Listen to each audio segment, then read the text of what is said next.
kita kan lagi event nih, Mak. Bismillahirrahmanirrahim. Assalamualaikum warahmatullahi wabarakatuh. Waalaikumsalam warahmatullahi wabarakatuh. Ketemu lagi dengan Teh Irma, Teh Eli Giskolot ya. Kita lagi di event, guys. Iya, kita lagi mengusir semua peserta.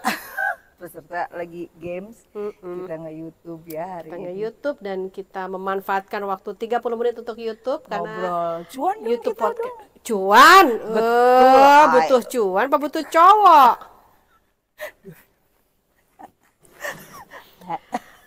Cuan juga, tapi gue selalu berpikiran kalau gue cuan ada akan mudah mendapatkan cowok. Itu gue mental apa ini, tante girang apa gimana? Apa lu mau beli cowok gitu maksudnya? Kayaknya cowok-cowok sekarang kok melihat duit juga sama seperti cewek-cewek. Enggak sih sebenarnya cowok-cowok yang kayak begitu, yang numpang hidup sama perempuan, yang jadi bronze, itu gua rasa ada cacat di pola asuh. Cacat? Iya, cacat, bukan cacar ya, cacat. Karena gini, laki-laki sekarang yang kita lihat, oh kok cemen, kok nggak mau kerja, istri yang kerja segala macam. Coba dicek deh, pada saat dia lagi masih ada di pola asuh, dia dimanja nggak sama ibunya? Oke. Anak cowok lu gimana? Agak tertusuk ya saya ya Bu ya. Mengingat anak cowok saya manja sekali kepada saya. Ya, sebenarnya manja nggak apa-apa, Beb. Ah, itu sampai mana itu bolehnya? Manja sama ibu tuh boleh, tapi dia harus diajarkan juga bahwa hidup itu keras dan dia harus dia harus jadi orang yang membawa makanan, membawa rezeki ke dalam rumah. Ke rumah. Ya, gitu. Oh, segitu. Gimana ngajarinnya? Tetap harus. Oh, oke. Tetap. Makanya kalau di Islam itu kan yang beberes rumah segala macam kan laki kan, iya. bukan perempuan. Perempuan itu bikin anak kalau bisa, kalau nggak bisa dia mengurusi suami, menjaga harta suami, itu mau ngapain, melayani suami dan ngurus ya itu anak, ngajarin ya. Ngajarin ya, tapi bukan yang misalnya semua tuh ibu gitu, tetap harus ada si bapaknya. Baik anak perempuan maupun anak laki butuh laki-laki sebagai kayak king, rajanya. Si raja itu kan pada dasarnya dia nanti akan memberikan petua-petua atau nasihat atau mewariskan kerajaannya. Makanya pangeran zaman dulu itu belajar berkuda, berperang, main pedang, memanah. Tapi mereka nggak nyari duit loh, Mak. Mereka ya karena bukan masalah nggak nyari duit, mereka udah punya duit. Iya, mereka tuh dibikin supaya mereka tuh nanti kuat menjaga harta ayahnya dan kerajaan kuat ayahnya. Menjaga ya. Ya, karena sudah itu ada. kalau kerajaan. Kalau keluarga, maka anak laki itulah yang dididik untuk nyari. Makanya kalau zaman baheula nih, anak-anak yang masih kecil tuh coba deh lihat foto-foto zaman dulu. Anak laki umur 10 tahun tuh udah ngangkat-ngangkat ya, kekar. Air. Terus jualan, pisang goreng. Ya, atau dia jualan di pasar bantu bapaknya. Iya. Atau bantu ibunya. Kalau di tempat gue tuh ke sawah, ikut ke sawah. Iya, karena itu mau mewariskan kerajaan bapaknya kan. Oh, iya ya? Ya iyalah. Nah, tapi zaman modern ini, ibu-ibu zaman sekarang, bapak-bapak zaman sekarang itu cenderung membuat anak-anak itu, ya udah kamu sekolah, yang penting sekolah, yang penting sekolah. Belajar. Iya, belajar, tapi di sekolah ternyata tidak diajarin cara cari duit ya? Ya Allah. Enggak. Sekolah itu justru mengekang. Apakah berarti Teh Irma anti sekolah? Enggak. Sekolah itu penting karena untuk membangun karakter pola pikir segala macam, logiknya tuh mesti berkembang. Tapi tidak diajarkan cari duit. Padahal yang paling penting adalah anak laki-laki cari uang, karena kan rezeki zaman sekarang bentuknya kan uang ya. Gitu. Kalau zaman dulu bentuknya adalah bahan makanan, punya ternak, emas, berburu gitu kan. Kalau zaman sekarang ya itu uang. Jadi harus diajarkan bagaimana caranya dia punya uang, dan kecil-kecil tuh harus belajar. Kalau dulu zaman dulu SD tuh gue sudah berbisnis dalam artian ini. Alhamdulillah gue dikasih keenceran otak ya, slow ranking 1 ya. Jadi jual ini. Ya. Jokiin ya? Enggak, jadi kalau tiap pagi itu gue sengaja datang pagi jam 6 ke sekolah, karena ada beberapa anak yang tidak mengerjakan PR, gue kerja dengan catatan sini. Bayar dong, gila lo nggak bayar. Uang jajan gue itu kecil sekali, cuma bisa buat jajan sekali. Jadi dengan cara itu gue bisa beli makanan, beli minuman, atau ngebaso atau apa, itu gue dulu waktu SD tuh begitu. Nah, jadi apakah itu salah? Enggak, itu kreativitas gitu loh. Ada juga klien gue yang bilang, aduh anak aku tuh malah senangnya jualan. Loh, Ya ntar gede kan dia nyari duit, Nyari duit. bukan dia nanti harus menyelesaikan soal-soal matematika. Jadi kalau anak lo sekarang, apalagi cowok nih, sudah mulai seneng misalnya dia jualan atau nyari duit nih. Contoh adek gue dulu yang cowok, emak gue kan galak banget ya. Tapi adek gue yang cowok itu entah kenapa gitu loh, dibiarin sama emak gue dulu zaman dulu nih gue nih. Jadi adik gue ke pasar, pulang sekolah ke pasar, terus dia beli kantong plastik yang gede.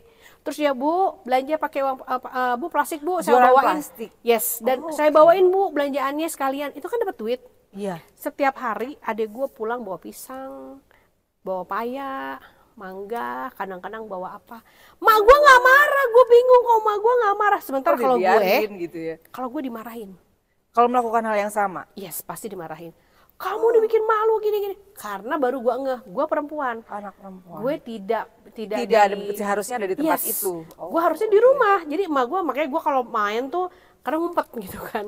Jadi gue tuh benar-benar dikekepin sama emak gue, nggak boleh keluar rumah karena waktu itu lingkungan gue banyak yang tidak sekolah. Terus banyak anak nakal. Emak gue nggak tahu aja kalau gue nakal ya sebenarnya gitu kan. Tapi ketutup. Ketua gengnya. Ketutup sama ranking satu. Jadi emak gue ya udah gitu. Nah tapi kalau adek gue yang cowok, gue inget banget nggak pernah dimarahin, makanya gue iri sama adek gue. Kok dia bisa jualan, gue nggak. Akhirnya gue jualannya di sekolah. Itu irinya karena jualannya atau karena dapat duitnya? Duit. Dapat duit dan tidak dimarahin. Kan gak dimarahin. Dan adik gue yang cowok tuh pinter ngasih pisang Ambon tuh, emak gue suka pisang Ambon. Pisang Ambon, pepaya gitu. Jadi pulang tuh dia bawa gonimah ya. Dapat setiap hari. Tapi nggak selamanya dia lakuin. Kadang-kadang kalau pas mau musim ujian, ya enggak, emak gue marah kalau dia ke pasar. Tapi ini balik lagi ke event yang hari ini nih, Mak nih. Ini gue lihat hari ini kok permainannya tentang cuan gitu. Apa hubungannya itu? Nggak cuma cuan kok. Air, apa hubungannya? Sebenarnya ya itu skill kita hidup itu, kita harus hidup itu kan di dunia tidak kekurangan, di akhirat juga nggak kurang. Kaya itu nggak harus kaya raya, tapi lu harus kaya. Gimana lu bisa umroh kalau nggak punya duit? Betul. Gimana lu mau sedekah kalau lu sendiri nggak punya uang? Setuju. Itu. Jadi ya menurut gue sih, gue tidak mengajarkan sesuatu yang berlebihan dalam agama ya. Gue nggak minta mereka untuk lu harus kaya raya bermiliar, enggak. Karena gue sendiri bukan orang yang kaya raya gitu, enggak. Wallahi gue bukan orang yang berlebihan sampai banjir gitu, enggak. Tapi gue selalu mintanya, ya Allah tolong cukupkan. Kalau aku mau ke luar negeri cukupin dong. Kalau aku mau umroh cukupin dong gitu. Jajan cukupin. Iya. Tapi untuk dapat mentalitas itu kok sulit ya? Bener. Karena kalau jadi jangan bandingin sama gue ya. Karena gue kan selama sekian tahun gitu ya, gue pernah bangkrut. Nggak pernah nggak bisa makan 3 hari, minjem beras. Terus apalagi ya? Dipecat tengah-tengah bulan. Segala pengkhianatan, segala apa. Jadi nggak ada orang yang tiba-tiba kuat ngangkat 100 kilo barber kalau dia tidak mulai latihan dari 5 kilo, naik 10 kilo, naik 15 kilo. Tapi harus istiqomah dan continue gitu. Termasuk memegang uang. Memegang uang dari 10.000, karakter lu tuh jangan toksik sama duit. Karena banyak gini, ada orang yang misal ada 5 orang ya. Enak ngobrolnya nggak enak ini panas. Ada 5 orang ini dikasih 1 M semua. Tapi apakah 5 ini pasti akan bisa mengembangkan atau bahkan kurang, tergantung dari karakter gitu. Karena uang itu kayak apa ya? Dia tuh kayak pacar kita, tapi pacar yang polos, yang jujur. Kalau kita misalnya menyebalkan terus tiap hari, dia pergi nggak? Walk out. Nah itu. Kalau duit aja nggak mau deket sama lo, apalagi orang, Beb. Itu. Jadi tentang duit nih, yang paling orang lupain adalah bahwa kalau lu respect sama energi duit, bukan berarti lu memuja duit, tapi lu sangat amanah ketika dikasih uang sama Allah. Berarti sebetulnya gitu proper dengan uang gitu ya, bukan mau meletakkan duit lu dapat duit gitu kan. Terus lu langsung gue pengen beli ini, pengen beli gitu. Nah, tipsnya adalah ketika lu dapat uang, jangan langsung dibelanjakan, bahkan jangan langsung dibayar utang. Bukan nggak boleh bayar utang, tapi dipegang dulu sama lu minimal 3 hari Supaya apa? Untuk memancing rasa bersyukur, ya Allah, dapat Alhamdulillah. duit segini ya Allah. Ya Allah beneran nih ya Allah, ya Allah. Itu kan rasa bersyukur yang mahal tuh. Nah, dengan kita bersyukur kata Allah apa? Nikmatnya akan ditambah. Maka rezekinya yang lu nikmat itu, nikmat berupa rezeki akan ditambah. Nanti tiba-tiba ada kerjaan yang dimudahkan, ada urusan yang dimudahkan. Tapi kalau begitu dapat uang langsung besoknya gue mesti bayar gitu. Mending kalau misalnya jajan. Tapi kalau utang udah jatuh tempo itu harus ditunda. Ya kan kalau misalnya kita dapat uangnya, bukan berarti kita nggak bayar utangnya, tapi maksudnya diendapkan dulu. Misalnya gue udah harus bayar utang tanggal 3, ini gue tanggal 2 nih, gue baru dapat nih, berarti besok mesti dibayaran. Nah itu beda kasus. Itu artinya selama lu belum sampai tanggal 3, lu bener-bener nikmatin dan bersyukur kayak, ya Allah aku gak percaya banget ya kayak gini. Ya Allah aku gak percaya banget. Duh makasih ya Allah enak banget ini. Besoknya dibayarkan hutang. Tapi kalau hutang masih ada seminggu nih, udah tahan seminggu. Tahan sampai memang due date-nya ke situ. Yes, gitu. Karena bukan kita menunda utang, tapi kita harus memancing rasa syukur kita dengan dahsyat. Itu yang susah gitu loh. Gue suka putus asa ya gitu. Ini duit, jadi misalnya akhir bulan gue harus bayar 20 juta gitu. Ada duit nih masuk, jebret 20 juta. Pas, kadang kurang 1, 2, 3 juta gitu. Kan langsung wah gitu. Gue pikir gue dengan bayar itu tuh akan plong ini ketutup, ini udah selesai. Tapi begitu itu ketutup tapi gue jadi insecure. Insecure itu duit, ketika gitu. engkau kufur apa kata Allah? Azab. Ya udah. Jadi azab tuh nggak usah nunggu di akhirat. Karena lu nggak bersyukur, lu kena azabnya berupa kekhawatiran, insecure terus itu. Dan itu jadi nyalahin. Iya Allah, aku kan ini kok udah minta cukup, kok kurang gitu. Aku kan mintanya 20, kok dikasihnya 19 gitu. Ya karena kata Allah, karena kalau dikasih 20, lu lupa sama gue. Misal. Atau kalau gua kasih 25, lu foya-foya. Ya kan? Jadi dikasih 19 supaya apa? Supaya lu ngerangsek lagi ke Allah, sujud lagi. Karena kata Allah, aduh lu udah akan gua kasih, tapi gua kasih 19 dulu deh. Nah di situ posisi kita tuh, ya Allah 19, ya Allah makasih ya Allah, aku minta lagi dong ya Allah untuk supaya lulus, tolong dong. Allah tuh seneng ngedenger hamba-hambanya itu meminta. Jadi kita nggak sombong. Itu jadi banyak sekali hal-hal simple. Tapi kita nggak ngerti, padahal semua udah diajarin dari mulai sekolah, di pengajian tuh, itu semua yang gue omongin kan udah biasa kan? Iya. Udah sering banget. Tapi gitu. Aplikasinya Bu, ini gimana? Kok tolol ya kalau begitu di lapangan tuh kayaknya muscle gue tuh tidak terlatih gitu. Bukan tidak terlatih, karena emang setan itu akan berusaha semaksimal mungkin bikin lu lupa. Nah itu kerjaan dia gimana sih lu? Ini dia istiqomah banget ya. Nah dia aja istiqomah, masa lu kagak gimana sih? Aduh. Tapi gue tadi di materi tadi di kelas tuh ada yang menarik gitu.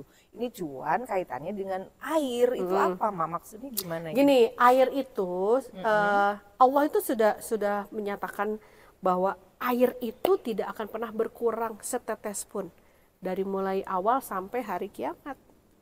Tapi di sini ada kekeringan, di sini ada banjir. Iya, tapi tidak akan pernah berkurang di dunia ini.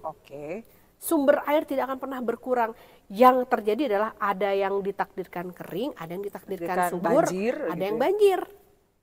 Kenapa kayak gitu? Itu mah haknya Allah atuh. Mau diapain aja, iya, emang lu capek gitu. Tapi kan gue jadi kekurangan dan kekeringan dan gue sampai gini. Di setiap kesulitan ada kemudahan. Balik lagi nih, ayat lagi kan yang sering kita dengar kan. Iya nih Bu Irma sekarang ayat mulu ya belakangan ini. Dari dulu Dodol. Lu suka fitnah lu sama gue lu. Aduh. Jadi kayak misalnya, tapi gue kekeringan, apa nih? Berarti Tuhan benci gue? Enggak. Di setiap kekurangan, di setiap kesulitan pasti ada kemudahan. Kemudahan itu berupa apa? Ya mungkin Allah itu nanti dengan kekeringan itu, lu tiba-tiba akan mencari cara kan, gimana caranya gue bisa inin air. Akhirnya tercetuslah metode air asin, jadi air tawar. Air hujan ditada. Nah, banyak atau kalau udah nggak ada sama sekali, ya udah pindah gitu ya. Enggak, bisa misalnya ke gali, kan ada juga di Afrika kan sekarang banyak sumur-sumur juga gitu loh. Nah tapi kan kita kering, iya, tapi itu lahan untuk beramal buat orang-orang yang memang mencari. Kan bikin sumur kan amalnya Masya Allah kan. Kalau nggak ada kayak gitu, orang di sini tidak bisa beramal. Iya. Kebanyakan duit gitu. Jadi semua tuh sebenarnya sudah tak tok gitu. Kitanya nggak ngeh gitu loh. Semuanya balance ya semuanya. Itulah kenapa kita harus waras, Beb. Karena ketika kita waras, begitu kita kena kesulitan, bentar dulu, pasti ada kemudahan. Naon ya kemudahannya, naon ya. Itu kita mesti cari. Itu gimana? Mempertahankan kewarasan itu kumaha? Coba Ya kumaha. eta mah ada memang perjuangan dan perang sampai lu mati, gua mati, itu mah nggak bisa Jihad dipaksain. setiap orang. Oh, okay. Itu kan memang peperangan sampai apa kalau kata Rasul, peperangan yang terhebat adalah perang pada diri sendiri. Ya emang iya. Nafsu, ya. Apalagi kalau kita berperang dengan perut kenyang, nggak bisa.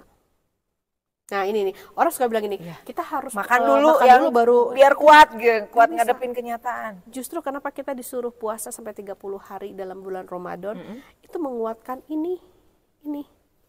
Melatih kita kondisi lapar itu justru mengeluarkan potensi-potensi. Yes. Jadi jangan males puasa di bulan Ramadan. Bukan males, nggak boleh loh nggak puasa bulan Ramadan, gila loh ya. Kalau lu males puasa sunnah oke, nggak masalah. Tapi kalau Ramadan kan memang wajib ya. Tapi lu lihat kenapa itu diwajibkan? Pertama, itu membuat lu lebih sehat, udah pasti. Semua orang-orang di seluruh dunia, saintis semua bilang yes. Medis semua bilang yes, puasa itu membuat sehat, bahkan menghilangkan kanker, memusnahkan kanker. Terus yang kedua, menguatkan mental sama otak kita. Iya bener. Kan gak mungkin lah Beb, Allah ngasih sesuatu, ngasih syariat, gak ada manfaat. Iya. Itu. Jadi jangan pernah bilang gue mau makan dulu sampai kenyang baru gue mau bekerja. No, kadang-kadang perut kosong itu dalam kondisi lapar tapi karena puasa ya, itu justru membuat kita lebih kreatif. Ya. Kondisi bokeh itu, tapi memang kalau buat gue itu dua sisi mata uang ya. Kadang ketika bokeh, ketika lapar itu jadi kreatif banget atau jadi malas banget gitu. Itu tuh jadi nge-switch antara dari satu sisi gelap ke sisi terang itu agak-agak aduh ini harus dipaksain gitu, udah malah lapar gitu. Justru orang-orang yang lagi lapar yang bisa menaikkan tingkat spiritual mereka, mental mereka. Lihat Rasulullah sering lapar loh. Iya. Sahabat-sahabat Rasul saking sering laparnya. Bukan mereka miskin itu, ya? Bukan, tapi dia tuh taruh batu di sini. Kalau kita naruh lemak di sini loh. Beda. Kelihatan ya. Beda. Kalau Rasul kan ngasihnya nggak usah Rasulullah ketinggian. Sahabat-sahabat Rasul kan batu kan. Ternyata Rasul lebih banyak batuannya.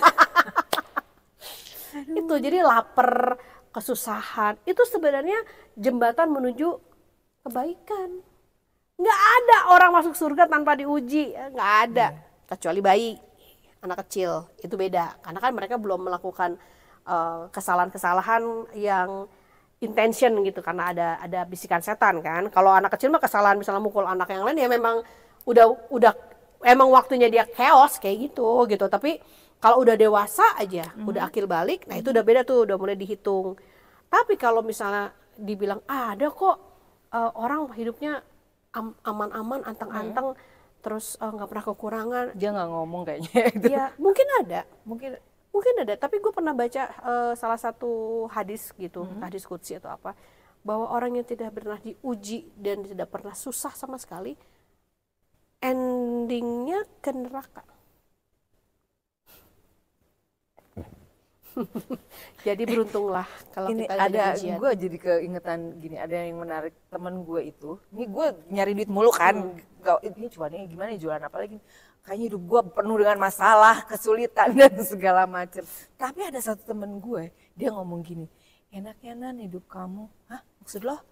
Iya, hidup kamu berwarna. Anda maksudnya kayaknya hidup gue flat banget karena dia tuh hidup di mimpi semua perempuan, duit ada, laki baik, cakep, anak sehat dan lain-lain gitu. Terus dia iri dengan itu, gue bilang apa segitunya duit jadi. Lo memang, gue pernah cerita nggak sih sama lo? Ada klien gue yang kemudian dia itu mau bunuh diri karena bosan dengan segala kemudahan yang dia dapat. Bosan. Itu teman gue gitu, Mak. Ya wajar, makanya kita tuh harus ada kesulitan gitu. Nggak mungkin kita pengen hidup tanpa kesulitan tuh nggak mungkin hidup. Gila loh. agak-agak. Nih intinya semua orang butuh drama, nggak mungkin orang tuh nggak ada drama. Semua orang butuh drama, kalau nggak ada dia create drama supaya hidup.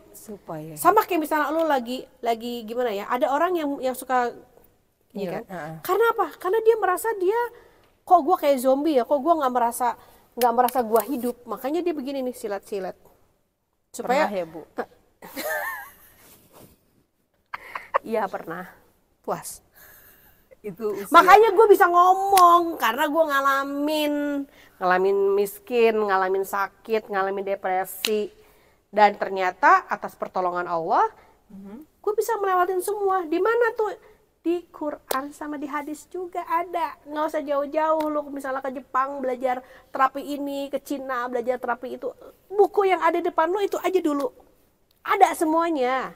Quran kan asyifa bukan? Terus kenapa? Kalau gitu Terma nggak pernah ke dokter? Ya ke dokter, gila lu. Tetep.